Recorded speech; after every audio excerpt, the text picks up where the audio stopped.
Chegamos hoje na 21ª liminar concedida em HC pelo Supremo Tribunal Federal. 16ª? Sexta? Até agora? Eu tinha 18, então... Bem, são 21 liminares em HC, em habeas corpus, concedidos pelo Supremo.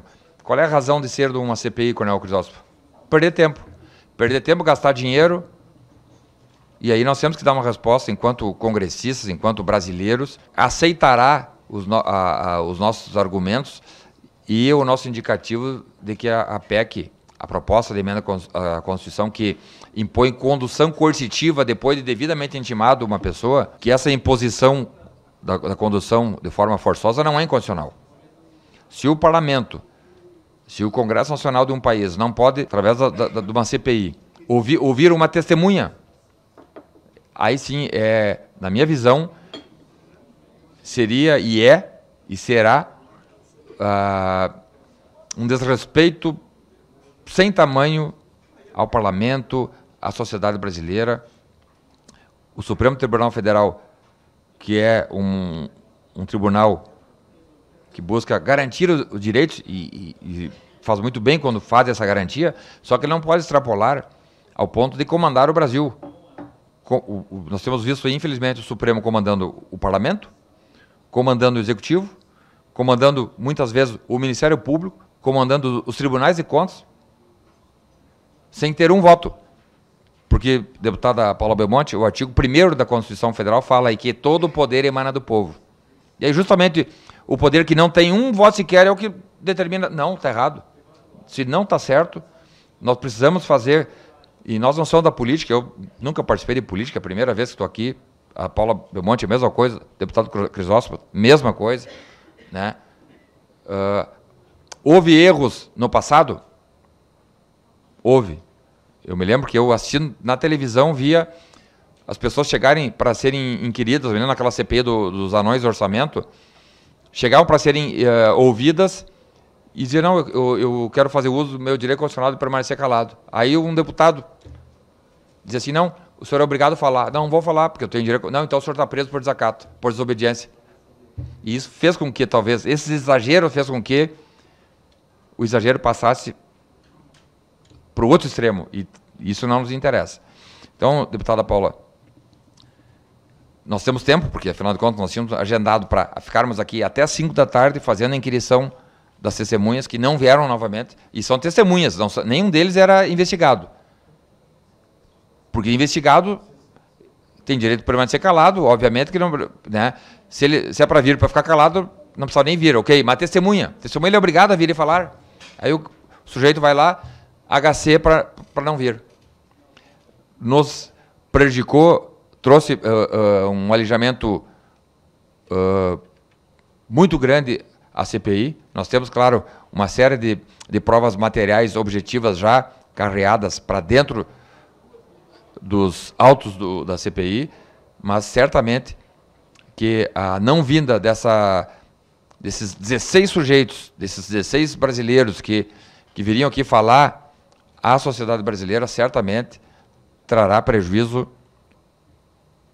inominável, deputada Paula Belmonte, e para isso nós precisamos reagir. De alguma maneira não podemos, vai continuar aceitando esse tipo de decisão. Houve decisão liminar do Supremo Tribunal Federal em habeas corpus. Informo também que a razão do senhor Luiz Antônio Mameri ter realizado acordo de delação premiada, houve solicitação ao Supremo Federal e à Procuradoria-Geral da República para a tomada do depoimento. Informo que tanto o STF quanto a Procuradoria-Geral da República não se manifestaram sobre a solicitação da CPI. Quero registrar aqui, mais uma vez, o nosso descontentamento em relação a mais 3 habeas corpus que nós estamos chamando essa semana. Todos eles foram concedidos habeas corpus pela segunda turma. Mais uma vez, reitero a importância de uma PEC que está lá na CCJ, que se o bom senso permitir, a responsabilidade com o Brasil permitir, que ela seja votada hoje, porque não podemos permitir que o Supremo Tribunal Federal, o Poder Judiciário, esteja influenciando diretamente nas decisões do Poder Legislativo. Nós temos no artigo 2º da Constituição Federal, um artigo que fala exatamente sobre a independência e a harmonia dos poderes, e esse tipo de decisão diretamente influencia na maior função de um deputado federal, que é a função de fiscalização. Fala a respeito de nós estarmos fazendo a visita no Departamento de Justiça, em Washington, e um outro requerimento meu que fala para que nós tenhamos a visita também e com os parlamentares, tanto senadores quanto deputados, também em Washington. Então, nós achamos mais prudente que a gente vá com o acompanhamento do Ministério Público, que já vem acompanhando esse caso há muito tempo, traz também uma credibilidade a essa comissão, da qual todos os deputados que quiserem estarem unidos ali para que nós possamos conversar com essas autoridades dos Estados Unidos, estarão presentes. Então, esse é o nosso pedido, que a gente possa trazer mais ainda um reforço e mais credibilidade a essa nossa comissão. Eu quero, assim, dizer da minha insatisfação dessa situação, deputado, porque nós temos um STF que ele é o guardião da Constituição. É o guardião da Constituição. Ali a sociedade tem a segurança que os seus direitos constitucionais estão garantidos. No 2º artigo da Constituição Federal, ele fala sobre a independência e a harmonia entre os poderes. E isso é uma cláusula pétrea. Quer dizer, você vê que o guardião da Constituição, ele não está cumprindo a própria Constituição, é muito forte, é muito sério. Eu faço uma reflexão que todas esses habeas corpus que foram concedidos aqui vêm da 2ª turma. Da 2ª turma, e dessa 2ª turma também foi a que liberou o Bettini, que é uma pessoa que está envolvida, que foi o presidente do Banco do Brasil. Então, nós temos que olhar a respeito disso com muita seriedade, deputado. Por quê? Porque a função primordial que eu vejo que nós, parlamentares, temos é a fiscalização. É isso. Eles estão impedindo, além dessa quebra do 2º artigo da Constituição Federal, eles estão pedindo de nós exercermos a função de um deputado federal, que é a fiscalização do dinheiro do contribuinte. E isso é muito sério. Como diz aqui o deputado Altineu, a JBS ela foi literalmente blindada. A família toda Batista foi literalmente blindada por essa 2ª turma. E julgamento de ministros que receberam recursos da família. É sério isso. Brincando com o dinheiro do contribuinte. Como disse aqui o deputado Altineu, e suado. Quantas pessoas não poderiam ser beneficiadas?